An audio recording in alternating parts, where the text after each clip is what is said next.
Welcome everyone to this week's Shepherd's Coffee Talk. My name is Elaine Charon. I am here in replacement of Marlene, who is on a beautiful trip at the moment. I'm here with Kathy Donovan, Good morning. our regular co-host, and special guest Astrid Pregel. Good morning. Astrid Pregel was for a long time in the Foreign Service, traveled and lived all over the world, acting as a diplomat, well, not acting as a diplomat, being diplomatic on behalf of Canada. And when she retired, she founded a company called Feminomics.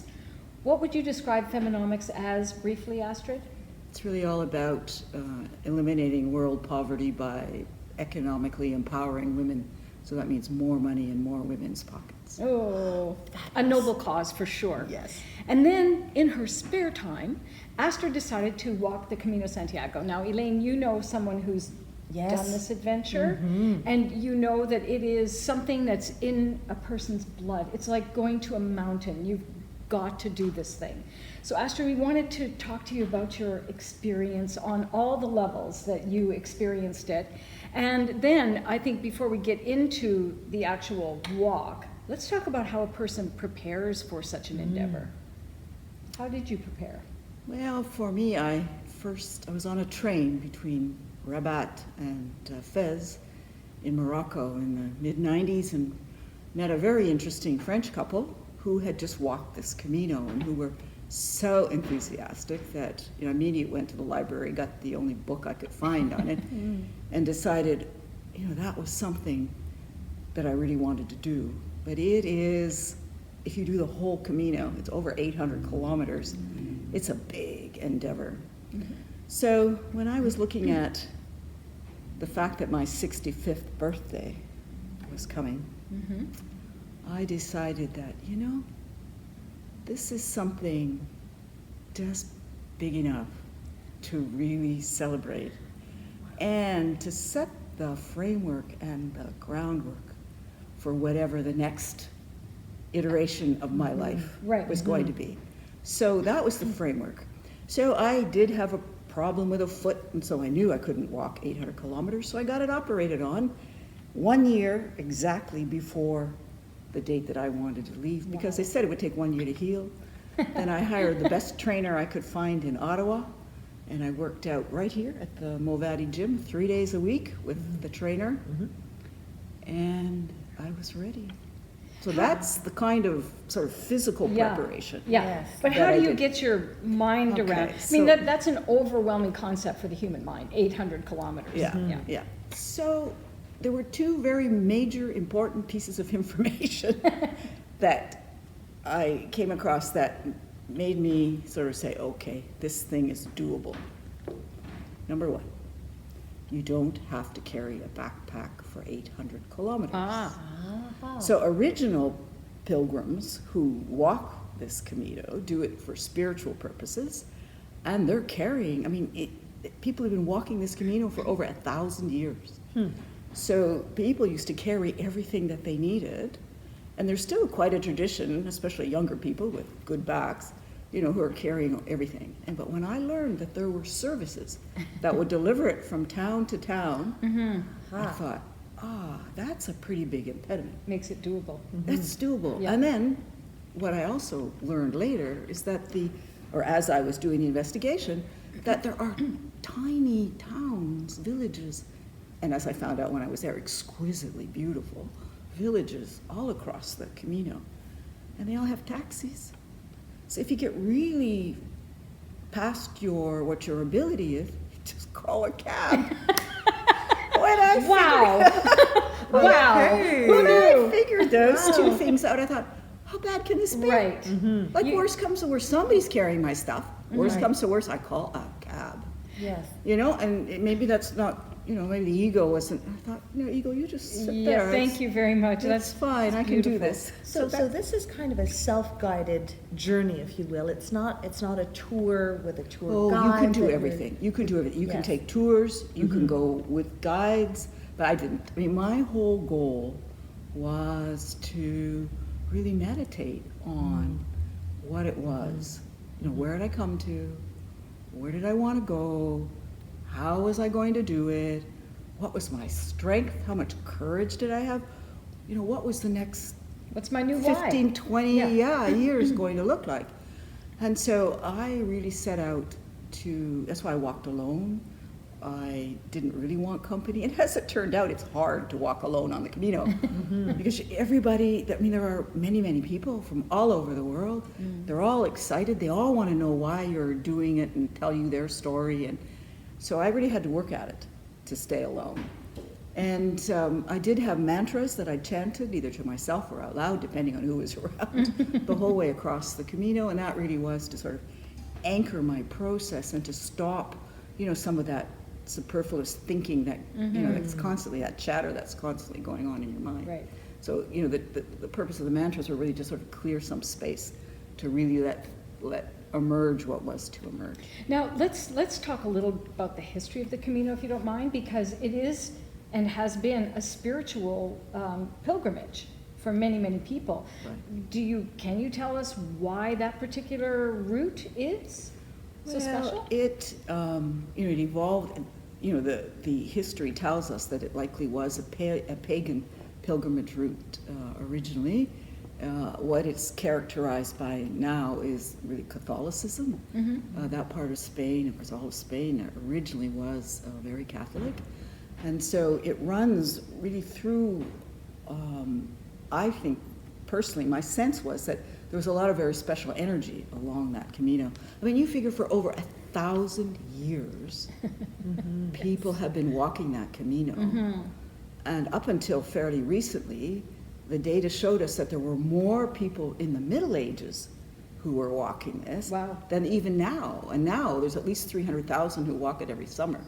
So you can imagine what it must have been. I mean, you know, now we have cell phones and taxis and delivery services, but back then they had bandits, you know, and war going on and poverty. And so originally, Queen Isabella walked the Camino because she wanted children and she didn't have children, and after the Camino, she actually bore children. So, you know, some people have a very specific goal like that. Sometimes it was, certainly in the Middle Ages, you know, someone who committed a crime, you know, they would be told to walk the Camino to repent because it really was quite an arduous journey. I met many, many people who everybody was there for a reason. Everybody was looking for a challenge, an opportunity to face something, to digest something, to figure something out. Some people were there, they just weren't even 100% sure why, but they were, you know, really being driven. And then I think there are people who are there as tourists. I mean, you can go in a bus, they'll drop you off somewhere, you walk 5 kilometers, the bus picks you up. Like, you know, it's for everybody, and everyone does it in their own way. And speaking of way, have you seen the movie? Yes. About the Camino? Yes. It's called The Way, isn't it? The Way, yes, it is. What did you think? It's a one, and you know, actually it's interesting, my partner really insisted that I watch it because I didn't watch it before I went. And so I actually just watched it last week. And I loved it. And, you know, there's a few Hollywood elements in it, but basically what they're showing is accurate. And what I particularly loved, of course, is the landscape. The landscape is beyond belief.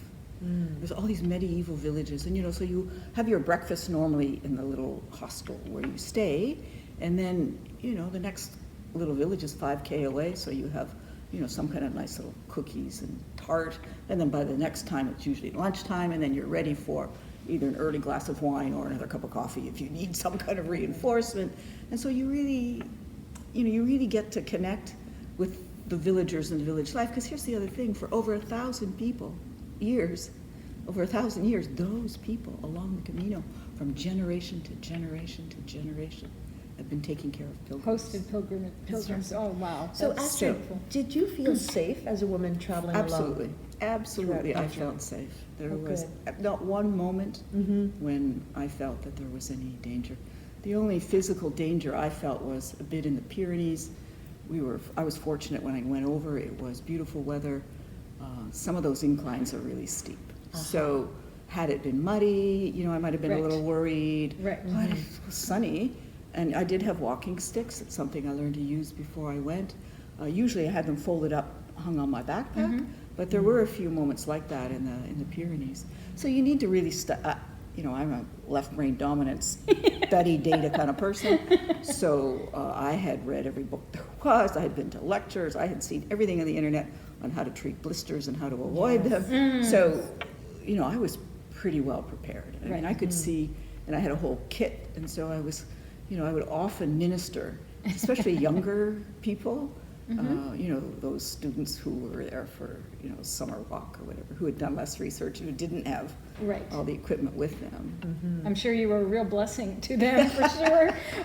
Go ahead, Elaine. Well, I understand that you also had something for a special event or something. Oh, that, yes. Yes. Oh, yeah. Well, this is the really funny part. So, you didn't want to, because I was having somebody carry my, it's a service. They send your luggage from place to place. So I could have taken the whole luggage, suitcase full of stuff. But I didn't because, of course, it's a pilgrimage and, many people are carrying their own things. So I wanted to fit in.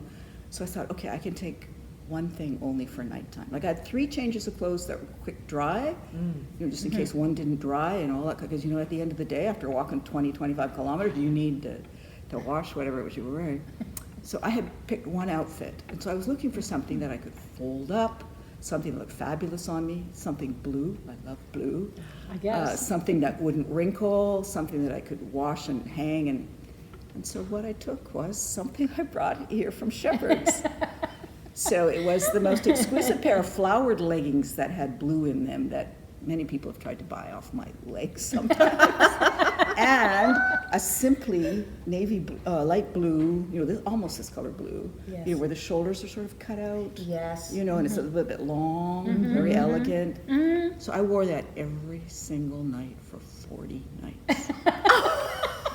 So Shepherd's actually went to the Camino. Love that. Love that. And I bet it still looks as good as new. It does. I still wear it. I mean, I debated about wearing it today, and I thought, not today. I felt more like this one. So. Oh, fantastic. That's good. And just one last thing, Astrid, if you don't mind, because part of the process of going to the Camino is to really get that why, to get some clarity for your life. And I know you have been through some challenging times. We discussed in the past your husband dying suddenly and you being out in the desert trying to figure life out. So can we have an update on what's happened since? So, it was part of the healing process. It was 3 years after my husband died suddenly.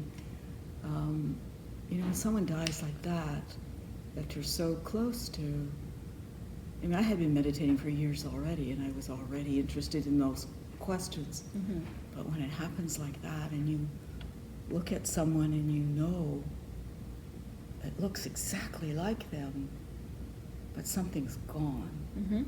And I think for me, that experience it was as clear as a bell that, we're energetic beings in a physical body. And that opens to so many questions. Okay, well, if that's true, who am I really then? And what is it I'm going to do? And so for me, that whole walk on the Camino with the chanting and making the space, where I really came to, because my expertise is all about the economic empowerment of women.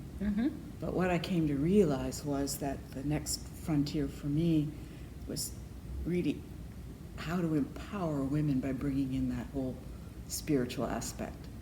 So that's what I'm still working on, is building the bridge between the knowing of the spirit, into trying to bring it truly to God.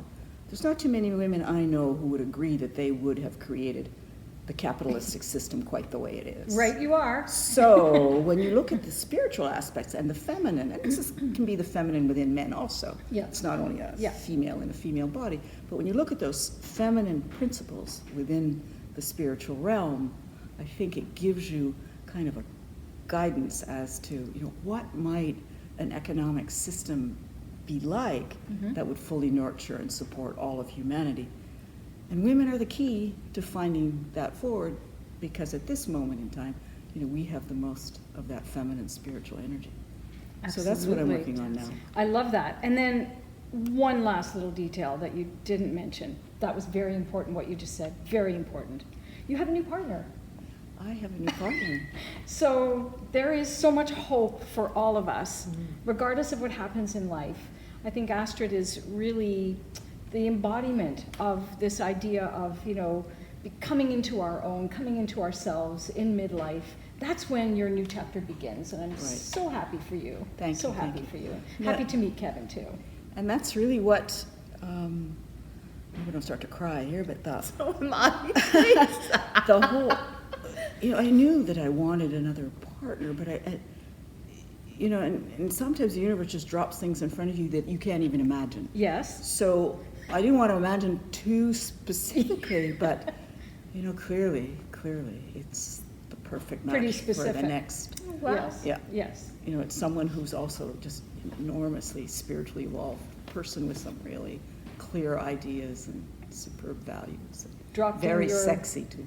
Love that. And Well, dropped in your lane at just the right time. To that. Cheers to you, Astrid Pregel. Yes. And Thank you. cheers Thank to you you. both. Thank Enjoy you your both. day.